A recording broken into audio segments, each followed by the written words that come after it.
बिस्मिल्लाहिर्रहमानिर्रहीम।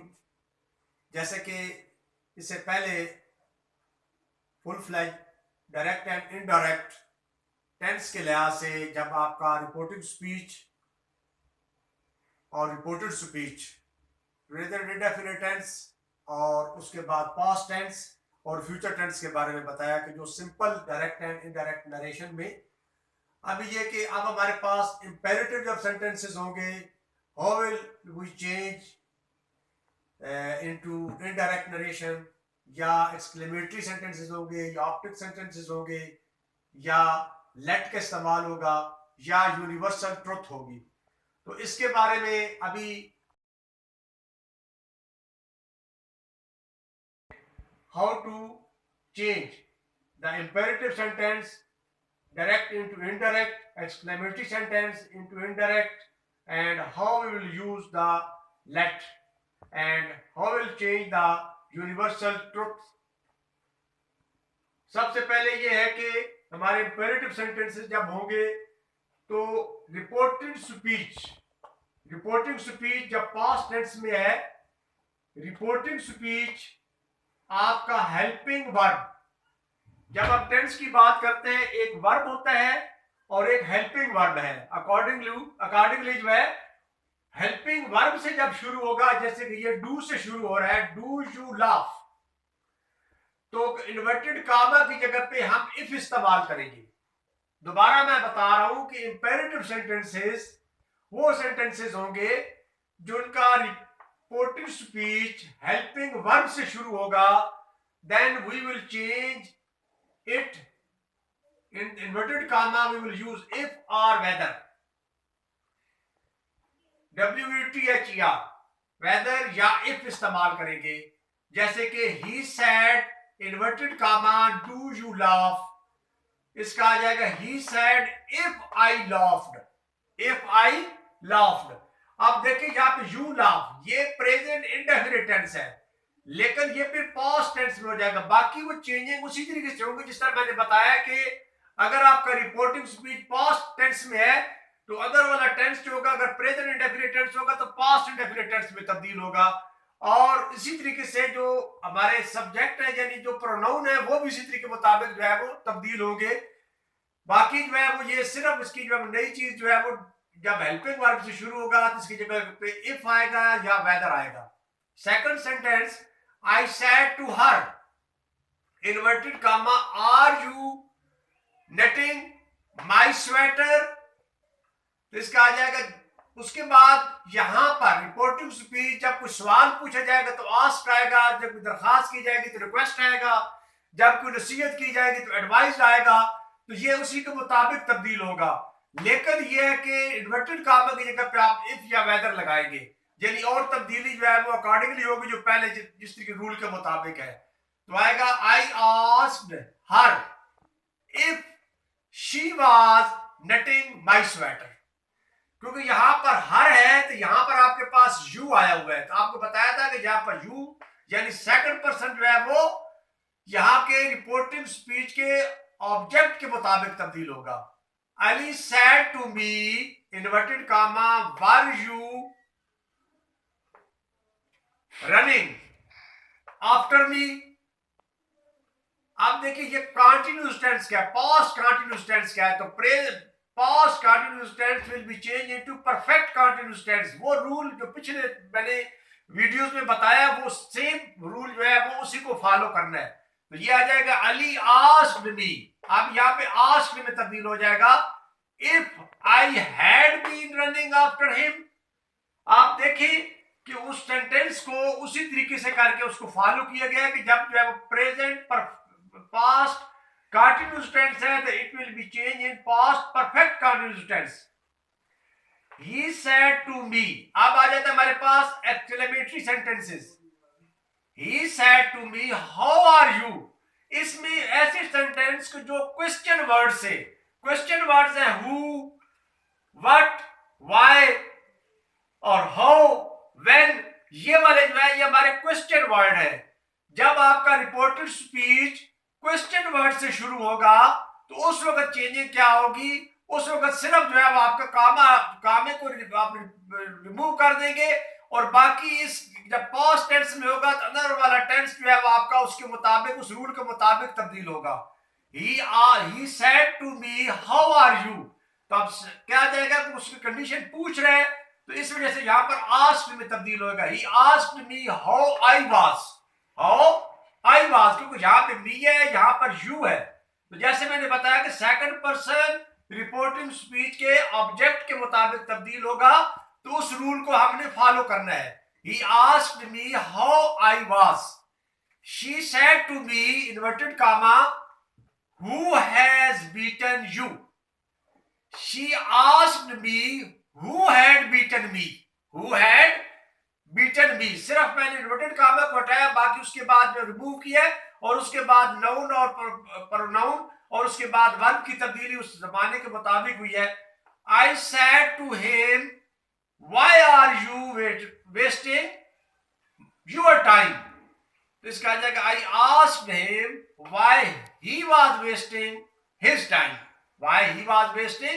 time, अब इसमें दैट का इस्तेमाल नहीं होगा, सिर्फ इन्वर्टेड कामा को रिमूव करके he said to me inverted comma when will you come, अब ये पूछा जा रहा है, तो अब देखिए सिर्फ इन्वर्टेड कामा को हटाया तो he asked me, said to asked में तब्दील हो जाएगा, asked के बाद to नहीं इस्तेमाल होगा। he asked me when I would come।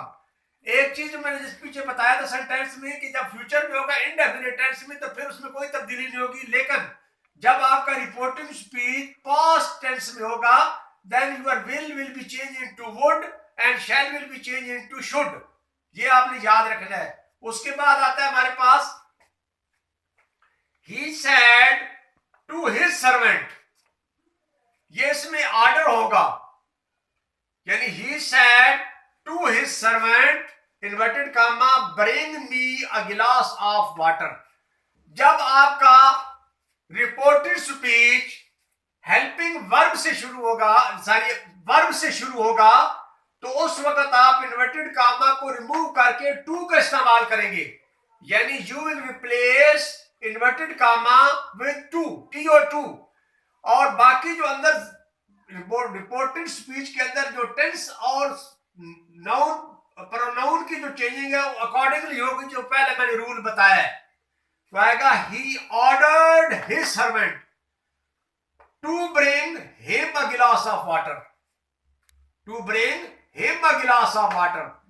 Second है he said inverted comma what a beautiful flower। अब ये है एक जो है वो यानी देख रहे हैं कि आया परेशान हो, यानी हैरान होकर, जब हैरानगी की सूरत में होगा तो उस सूरत में ये होगा he said inverted comma what a beautiful flower it is, तो इसका आ जाएगा he exclaimed with admiration that the flower was very beautiful। इसी तरीके से यानी जब किसी खुशी के मौके पर ही हो रहा आएगा, अलास आएगा, तो हो रहा आएगा तो he exclaimed with joy, हो रहा आएगा तो he exclaimed with sorrow, यानी इस तरीके से अलास आएगा he exclaimed with sorrow। तो ये जो है उस सिचुएशन के मुताबिक जो है वो आप इस टेंस को जो है वो आप चेंज करेंगे। उसके बाद आता है I said to her। अब ये है कि जो दुआया फिक्रे होते हैं उनको कैसे हमने तब्दील करना है। he said to her may you succeed, इसमें दुआ दी जा रही है, क्या दी जा रहा है, दुआ दी जा रही है, तो इस वजह से करके हम इस वक्त में इस्तेमाल करेंगे I wished, इन्वर्टेड कामा की जगह पे दैट आएगा और मे माइट में तब्दील हो जाएगा, that she might succeed। he said to me, अब let का इस्तेमाल, let देखिए कि let के बाद अगर अस इस्तेमाल है तो फिर समझेंगे कि आप कोई जो है वो उसको यानी तजवीज दे रहे हैं। जब भी let के बाद अस आएगा तो वह तजवीज के मीनिंग में आएगा, जब let के बाद it या हिम या कोई और आएगा तो वो जो है वो प्रपोजल के मुताबिक होगा, यानी उसके बाद जो है आपने इजाजत के परमिशन के बाद मीनिंग में होगा, यानी प्रपोजल के मीनिंग में जब लेट के बाद अस आएगा then you consider that you will be used the proposed, यानी कोई भी तजवीज के सूरत में अस आएगा लेट के बाद, और परमिशन की सूरत में लेट के बाद जो है वो ही या इट जो है वो एटसेट्रा आएगा। तो उस वक्त आपने जो है वो ये इसको सेंस बनाना है कि इसके बाद मैंने परमिशन जो है परमिशन होगा। ही प्रपोज्ड, अब क्योंकि यहाँ पे अस आया इस वजह से मैंने यहाँ पे कहा he proposed that they should go outside, that they should go outside. उसके बाद आता है हमारे पास यूनिवर्सल, यूनिवर्सल ट्रुथ, यानी यूनिवर्सल ट्रुथ के फिक्री होंगे तो उसमें कोई चेंज नहीं होगी, सिर्फ इन्वर्टेड कामा की जगह पे दैट इस्तेमाल होगा। लेकिन याद रखिए कि जो नाउन प्रोनाउन है और उसके बाद वर्ब है उसके मुताबिक जो है वो आप देखें कि तब्दीली। The teacher said to us, inverted comma, the earth moves round the sun. अब इसमें सिर्फ जो है वो इन्वर्टेड कामा को चेंज करके दैट का इस्तेमाल करना है। The teacher told us that the earth moves round the sun, that the earth moves round the sun। तो लिहाजा ये हमारे पास जो है वो फुल फ्लेज जो थे, पार्ट ए में मैंने बताया डायरेक्ट इनडायरेक्ट के बारे में, और उसके बाद जो है वो ये दूसरा पार्ट बी जो है इसमें मैं ये बता रहा हूँ कि जिसमें हमारे पास जो है इंपेरेटिव सेंटेंसेस को कैसे आपने चेंज करना है। कि इंपेरेटिव सेंटेंसेस जो होते हैं, रिपोर्टेड स्पीच जो है वो हेल्पिंग वर्ब से शुरू होता है, और उसके बाद जो है वो जो क्वेश्चन जो है वो हमारे पास जो है वो सवाल शुरू हो जाएंगे, how, why, which, what, when. तो उस सूरत में क्या तब्दीली होनी है। उसके बाद जो है वो आपको बताया कि जो है वो अगर आपका यहाँ पे ऑर्डर होगा तो फिर उस सूरत में रिक्वेस्ट या ऑर्डर होगा तो उस सूरत में आपका जो है वो हेल्पिंग वर्ब जो है वो सारी इसकी जगह पे वर्ब से शुरू होगा, टेंस जो आपका रिपोर्टेड स्पीच, और उसके बाद जो है एक्सक्लेमेटरी होगा। तो उसमें आप जो है वो किसी भी हैरानी की सूरत में, तो ये सारे जो है वो यूनिवर्सल ट्रुथ होगा, तो उसमें कोई चेंज नहीं होगी, सिर्फ जो है वो लिमिटेड काम की जगह पे आप दैट इस्तेमाल कर देंगे। तो इस तरह इंशाल्लाह ये जो पेपर इंग्लिश का है एरोटेक के लिए, ये डायरेक्ट इनडायरेक्ट में से इन्हीं में से क्वेश्चन जो है वो इसी पैटर्न के आएंगे। तो इंशाल्लाह जो है वो डायरेक्ट इनडायरेक्ट, और उसके बाद अब इसी के बाद जो है वो मैं इंशाल्लाह एक्टिव वाइज और पैसिव वाइज तमाम जितने भी टाइप्स के उसकी जो है इंशाल्लाह वीडियो इसके बाद नेक्स्ट तीसरी वीडियो जो है उसके बारे में होगी, और उसके बाद इंशाल्लाह जो है वो इंग्लिश का पेपर प्रीपोजिशन, और उसके बाद कंजक्शन और आर्टिकल, और उनके बारे में ऑलरेडी जो है वीडियोस जो है वो अपलोड हुई है। तो इस तरह पूरा जो है पेपर जो है वो आप इंग्लिश के इसके मुताबिक आप सॉल्व कर सकते हैं। मजीद मैं एक पेज जो है उसके अक्स लेकर आप लोगों को सेंड करूंगा, और जो बच्चे जो है वो एरोटेक का इम्तिहान दे रहे हैं या किसी और जगह भी स्कूल के हो या कहीं भी एंट्री टेस्ट दे रहे हो, ISSB के हो, तो ये सब के लिए जो है वो हेल्पफुल है इंशाल्लाह। इसके बाद जो है वो नेक्स्ट वीडियो जो है इसके बाद जो है वो बनाई जाएगी। वस्सलाम।